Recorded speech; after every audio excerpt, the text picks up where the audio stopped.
short story writer, poet, and novelist, chiefly remembered for his tales and poems of British soldiers in India and his tales for children. Mandalay.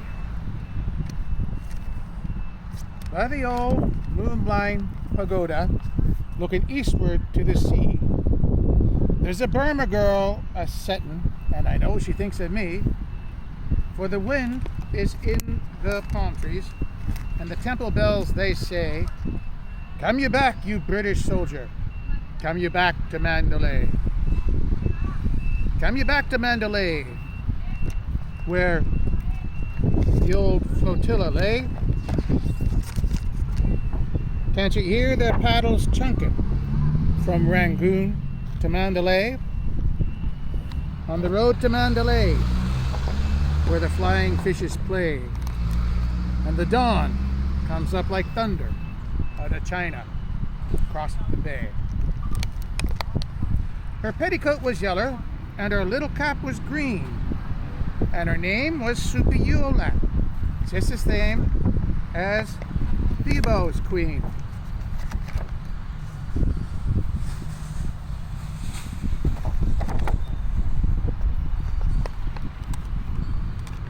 And I seed her first a-smoking of a whackin' white cheroot, and a-wasting Christian kisses on an heathen idol's foot.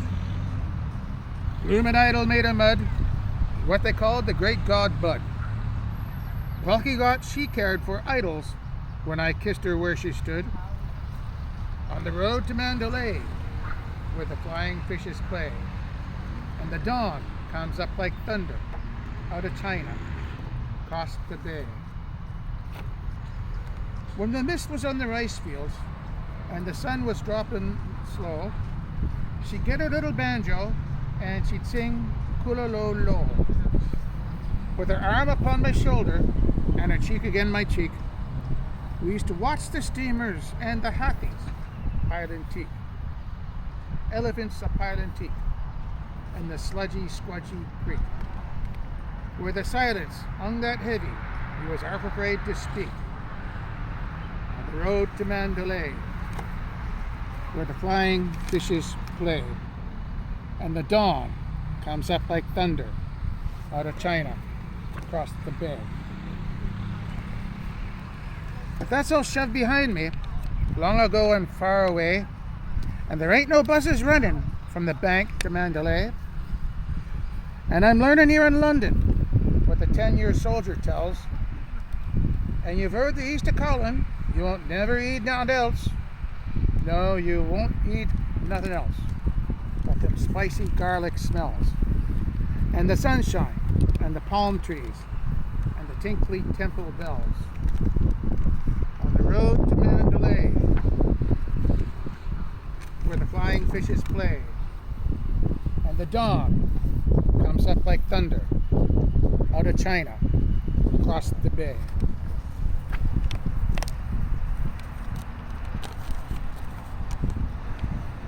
I am sick of wasted leather on these gritty paving stones, and the blasted English drizzle wakes the fever in my bones. Though I walks with 50 housemaids out of Chelsea to the Strand, and they talks it all 11, but what do they understand?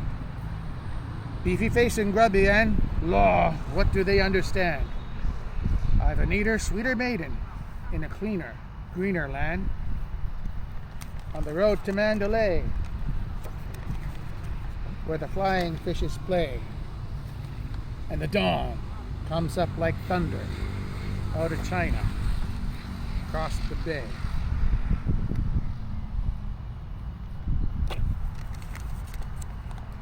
Ship me somewheres east of Suez, where the best is like the worst, where there ain't no 10 commandments and a man can raise a thirst. For the temple bells are calling, and it's there that I would be, by the old Mulmine Pagoda, looking lazy at the sea. On the road to Mandalay, where the old flotilla lay, and the dawn, with our sick beneath the awnings, when we went to Mandalay. On the road to Mandalay, where the flying fishes play, and the dawn comes up like thunder out of China, across the bay. This poem is not only in commemoration of the Third Anglo-Burmese War of 1885-86, but it's also in remembrance and an anthem for soldiers who fought of all Western nations in the Burma campaign and for veterans associations following the war. They all walked the road to Mandalay at one time or another.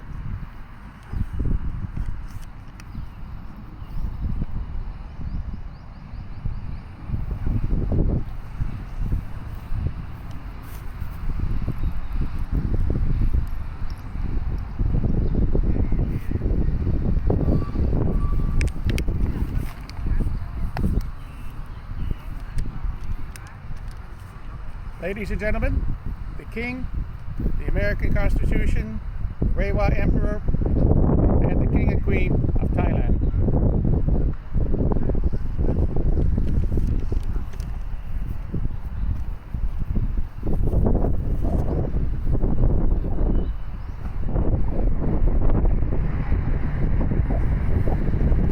Age shall not weary them, nor the years condemn. At the going down of the sun and in the morning, we will remember them.